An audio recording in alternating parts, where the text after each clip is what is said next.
It's not, I buy this property because it's got depreciation. And that's coming from the depreciation guy who'd like you to do depreciation schedules, of course. But to me, it's a cash flow piece. Now, what am I going to do? I'm going to assess it as part of that decision, not make my decision based on that.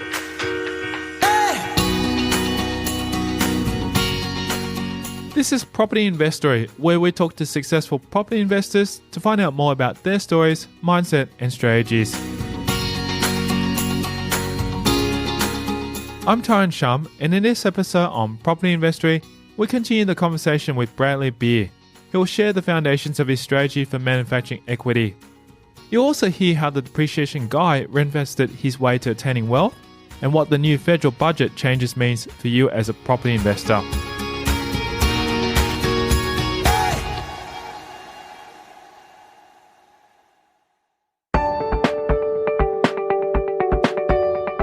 Also, before we delve into this episode, go over to propertyinvestory.com and subscribe to receive your free property investor case studies, where you'll learn how to generate passive income from your properties. Go there now to sign up for free.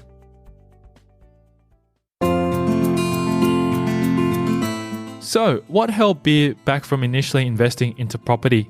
There's a few things that you could sort of do, and they're probably the simple things that most investors have a problem with. And getting finance again is always potentially a problem when the mortgage insurer doesn't want to mortgage insure you anymore. Oh, really? You got to that point? Yes. Wow. Tell us about that story, how that happened. What that does, I think if you get to that stage, you're probably at a stage where it's not necessary, but my mentality of making sure I always borrow as much cash as properly so I can keep going means that if you don't have the cash, you can't renovate, you can't put the next deposit on, etc. There's points there where you can get slow, and when banks clamp on lending money, all those type of things do make it a little bit harder. I got through those things. You can work around those things the numbers are the numbers, right? So if it's a bit hard to get the money, you've got to make sure you can get the money. You've got to find the property that you can afford to buy with what you can borrow. In the same time of growing a property portfolio, I've had a fairly main intricate part in driving a business from the first staff member to 200 staff completely organically to be by far the largest depreciation business in the country. In between that, I've got married, I've had 2 kids, and I've got a third on the way. Congratulations. Time. Yeah, time is definitely a factor. But in saying that, I've been married for 12 years, and my kids are, 1 and 2. So it's not. I didn't have kids till a little bit older, and my wife travelled with me a lot, and so she was very supportive of the things that we were doing. And there's times there where she was getting in and renovating, and having some fun. I'd come home in my suit, and she'd come home with paint all over her. So the things that hold back at time, the ability to get finance, and I guess not being scared. If you learn enough about the risks and how to cover them, the risks are not as bad in some respects. But you've got to do that, and then you've got to make yourself jump in and go again. But once you get a fair few under the belt, it becomes a little bit easier. With this experience also comes further knowledge from other resources. For the whole time, I'm at property investment seminars. I'm at real estate and accounting group things that they're put on. I'm educating on depreciation, and I'm listening to everybody else at the same time and picking up tips. The information he learned from these resources was valuable advice that he extracted from many different people. My business partners who I originally, that probably gave me that bit of prod, and they were sort of going to seminars as well and learning, and we talk about it all the time. The best thing was the 3 of us independently having these discussions, learning from what we'd done was fantastic, and I wouldn't say there was one particular mentor that I worked with, but I would listen to, and I think sometimes it's a good thing to do. A lot of people go to one property seminar, and I guess one benefit is I've gone to them and I haven't had to pay every time because I'm a speaker, right? I listen to the rest. I pick up pieces out of all of those and really develop my own strategy on how to do that, because I think One thing that's important to those is about the transparency and disclosure about what they're doing, firstly. What is in it for them? Are they just educating? Is there a particular product they're pushing? I would ask all those questions of myself before I listen to one in particular. And I also think that no one has every answer exactly right, and what's right for you might be something that's a combination of all of those. And to me, I think I'm a combination of the different people I've spent time with over time, and anyone that is invested in property that I talk to that I can learn something from, I'm still very, very open to do that now. So I don't think it's one, I think it's a number. When considering books which you would recommend to read to aid you in your property journey, Beer advises to first gauge that the author knows what they're talking about. The best piece of advice almost in the books to me is every book on property investing you can find. And you should read them all. I read a number of them. I actually did my final work on at the university on depreciation and tax legislation changes in Australia and New Zealand. As part of that process, I think I bought every property investment book that existed just about. But I would say reading whatever is there, preferably by authors who've actually done it and still hold it, and understand that, and actually pulling pieces out of all of those to formulate what suits you and your situation. Because I don't, once again, I mean, what I do with a property investment book these days is I probably pick it up, I flick straight to the depreciation section and find out whether they know what they're talking about, and I probably judge the rest of the book based on that.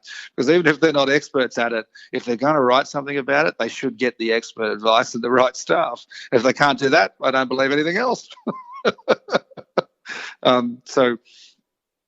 So, and I mean, maybe that's a good place to start with something that you do have a good understanding in, or you know about.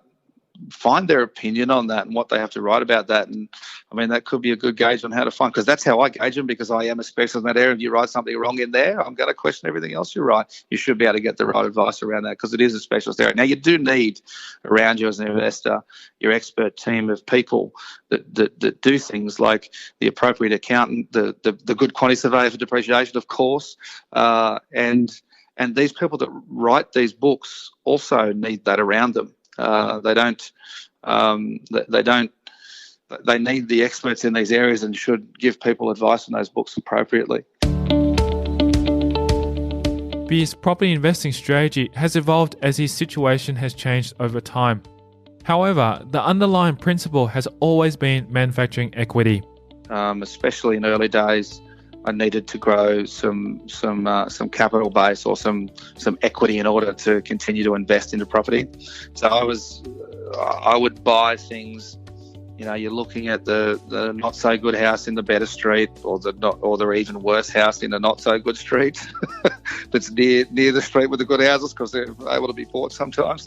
But I'd be looking for places where I could manufacture some equity, and I've got quite a few.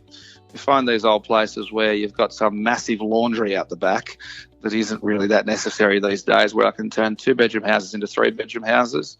I can do kitchens and bathrooms if I can, or even simpler renovations, and make these properties better to live in, look nicer, spend some dollars, get in, revalue the property, refinance the property, rent the property out, and get out again. And when I say get out, I hold the properties. I'm not a flipper. I think that the costs on the way in and out often make that really hard to do. And look, capital growth happens over time if you choose the area that's got some growth. So it's not just about manufacturing the equity. It's also about buying something that has the opportunity to grow into the future at the same time, produce the cash flow on the way at the same time as well. And so I've got a lot of individual houses on blocks. I then went looking into things where I could do some development. I've built some houses on the rear of houses. I've got a couple more that I've got to just get my act into gear and build on the back of houses. I bought, so they've been DA'd and my DAs nearly ran out, which I had to get them started so I could still build them. Things like that have gone on. I just finished building, or me and a partner just building a block of 12 units about a few months ago, which we've retained half of them each, on a couple of houses that I think I bought about 10 years ago with him. But we bought them from a developer sort of late GFC, where they were sort of forced to develop, where the houses actually stacked as okay investments, and the benefit is that it could be potentially developed later. And we actually went through and actually did that. So the strategy's changed into things that probably have and really that once again is manufacturing equity through small development. It's just been done on a bigger scale, as I guess as the time's gone on. Coming up after the break, we'll delve further into how Beer's expertise in depreciation has helped him build his own portfolio. There's tax deductions that so many investors don't take advantage of properly, firstly. And as a renovator, there's quite a substantial additional amount of tax deductions in scrapping when you renovate. What you need to think about regarding the changes in the federal budget. It changes the number for an investor, but it doesn't change the mentality of what you should do as an investor regarding depreciation schedules. And that's next. I'm Tyron Shum, and you're listening to Property Investory.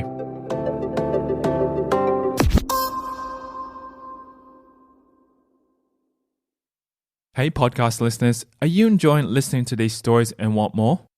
Then head over to propertyinvestory.com and subscribe to receive your free property case studies that I only send exclusively via email. Just one of the many benefits of being part of this community. These real case studies are from experienced property investors where they share specific numbers of their portfolio, their strategies, and much more. Simply visit propertyinvestory.com to get your free case studies. Now back to the show.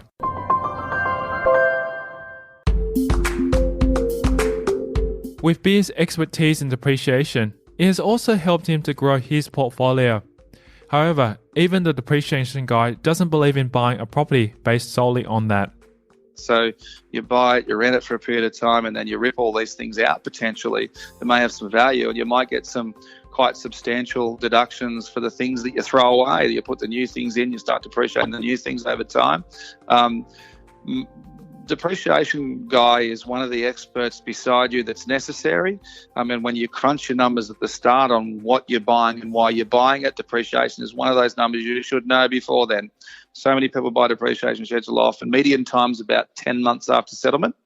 That to me shows a lack of crunching numbers first a lot of the time, because you should have known. And when they're calling us and saying, I need one of your thingies because my accountant said so, it makes me concerned about the investor a little bit. Yeah, well, it's not too late. It's you should have known about this through your education, reading the books, working out and crunching your numbers before you bought it, is my opinion. With this obvious lack of education and understanding about depreciation in the market, Beer believes it is important to make a start. There's even an app to help you out. No, they don't need to actually do the schedule then. So, look, some of them do this, just not as many as should. But you can very easily get an indication of how much those deductions are going to be before you do the property. We provide an estimate of how much deduction we expect for free. So you can do, in crunching your numbers, we've got a calculator on the website that's also an app that people can use. But after that, look, you've used that, it's come up with a number, you want a bit of a second check, you just flick us the photos, we'll have a look at what you've done on the calculator and just have our own look at it and give an indication of what the numbers potentially should be. Every investor before they buy something should probably have done that at the time. And then in crunching those numbers, we built another app called PropCalc that actually helps you to crunch the rest of those numbers as well. Once again, that one's free. It's actually attached to a different business that we own called homesales.com. But you can just go into the App Store and get PropCalc, and it'll crunch some numbers for you, or help you to crunch some numbers and drag some of those depreciation numbers in there.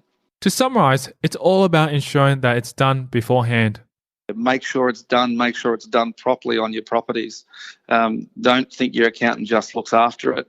Make sure it's done properly. The accountant we work with most of the time, but the key points are get an estimate before you do it, so you know what the numbers are going to look like. Have an understanding sometimes. And look, you don't have to have this. An understanding of what it actually means to you in cash flow, what it actually means so you can actually crunch these numbers.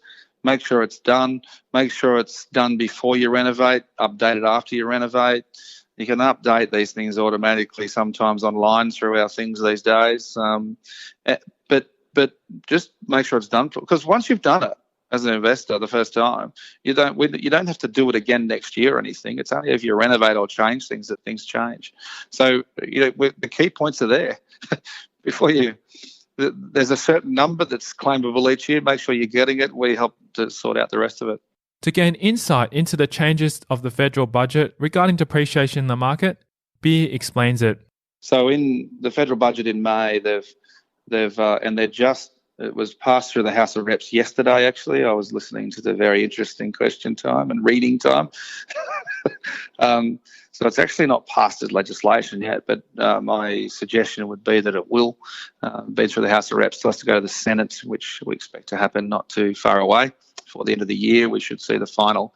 But what I expect that fund to look like is the fact that if you buy a second-hand property now, your plant and equipment, which is the things like carpets, hot water services, stoves, blinds and curtains, will no longer be able to depreciate it in a second-hand property that's bought after that date. Prior to that, you did get some deductions out of those. In the future, you won't.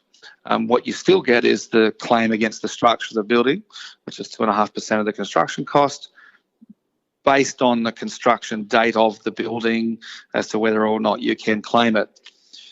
It does mean a bit of a lesser deduction for people that are buying second-hand properties, and some really old properties that used to get some deductions won't get some deductions. But I guess the fundamental, the changes to me are about an integrity issue, but they're going well beyond that, because a second-hand stove that's only 12 months old should get a deduction for the rest of its effective life, because that's how it's all based on. But politicians tend to do things a little bit differently to what really should be done, or what is normal sometimes, would be my latest opinion.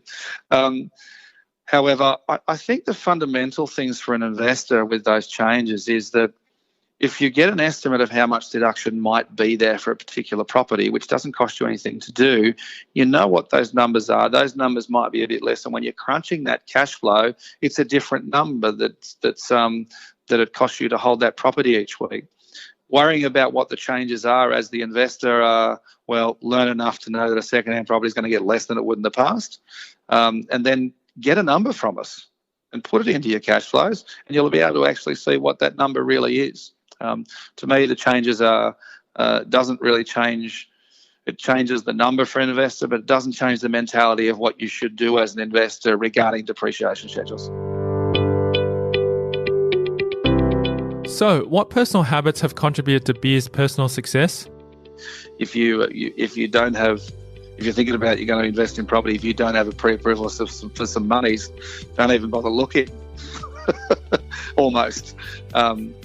Finance as your key and being finance ready is something that's a major key necessity.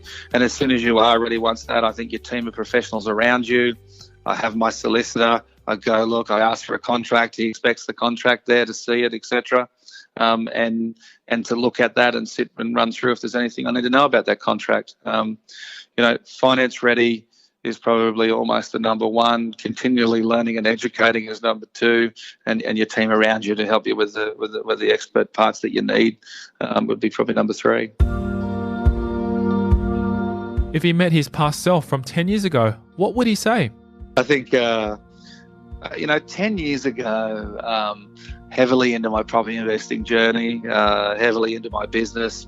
I almost say 20 years ago, I'd say read some more books, or 15 years ago, read some more books, learn some more, and apply across the board some of those things that I've learnt since. And look, don't have fear. Would be probably the other thing. There was definitely those times where you have a bit of fear about what you're going to do. Yes, you need to be controlled and don't make stupid decisions. But read more books, learn about the risks, and learn how to cover them. And it can be done investing in property. And I still try to do that now. Absolutely. Now, Beer is most excited about the opportunities that have been presented by a more modern way of thinking, such as the concept of rent vesting. So the fact that I hold a lot of properties, and part of the strategy has been to hold them because of growth. And look, I wouldn't say the next 5 years, a lot of areas are going to be the best of growth forever, but I can look at my portfolio and I know what sort of growth I need on different properties to cover any shortfall that might be on that particular property. But most of my properties sort of have pretty good cash flow now because of, I've owned them for periods of time and made them better. But I mean, I should be pretty excited about the fact that I actually hold the property and it's got some potential for growth. Yes. But even if I look back and said I didn't own the amount of property I do, I think that the exciting to me is that in this country, Australia, there's always opportunity. Housing is more expensive now and it's hard to get into the market, the place you want to live, but rent vesting is a very valid opportunity for you to actually get into markets in this country, and it can be done. You've just got to, once again, buy the book, read, learn, and help so you can actually get into that property later. So there's always opportunities, whether it's for me or for someone else. Talking of rent vesting, B has had ample experience of using the concept himself, and it's obviously paid off. When I say the greatest rent vesters, the fact is I've got a large portfolio of properties and I didn't buy one to live in until the last 2 years. There is definitely it definitely wasn't because I couldn't afford to. It was because I could rent a fantastic property in a fantastic spot and go and buy 5 others for the value of that kind of the type of things, or whatever the number is. I think it probably was about that. And look, I was getting 3 times as much rent out of those properties than what I was paying for the place I was renting. I had tax deductibility of the interest on those properties. I had ability to renovate, grow equity, and do the things and grow this portfolio. If I had went and bought the house or the place to live in, it would have slowed me down substantially for a number of years because of cash flow reasons and non-deductible debt. And I chose to keep doing that. And when you get into more expensive property to rent, its returns are usually quite ordinary or bad. And someone who's sitting off the back of looking for the tax deduction, and look, they're looking for the growth. And in properties I've rented, I've seen that they have made a lot of money out of those from a growth perspective, but I couldn't have bought it. Or it could have been the only one and all my eggs are in one basket. And also I think the top end, if I look at the GFC type worlds, when it hurts, the top end sort of hurts the hardest and probably hurts the longest. The mid to lower end of the market, people still have to live somewhere. And if you can't afford the really expensive one, you move to one slightly cheaper, right? So I haven't had a real problem over that whole time across the whole portfolio with lack of ability to rent them out. Where the really expensive property, if no one can afford it, it's a little bit harder to do that. So I've been renting those while growing a portfolio on the side. That's great. And it's been a great way to grow equity. If you'd like to connect with Beer and learn more from him about depreciation or anything you've heard in this episode, you can reach out to him through his email or website. Sure. Look, the website's pretty easy, bmtqs.com.au, and you can find my mobile number may not be on there. But it's not hidden. You can get to my email address and send me emails and ask questions. Love to look at the depreciation schedules, obviously, but I don't mind talking to investors now and then about investing. It's kind of good fun. So easy to find me there. Google my name, finds me pretty easy as well.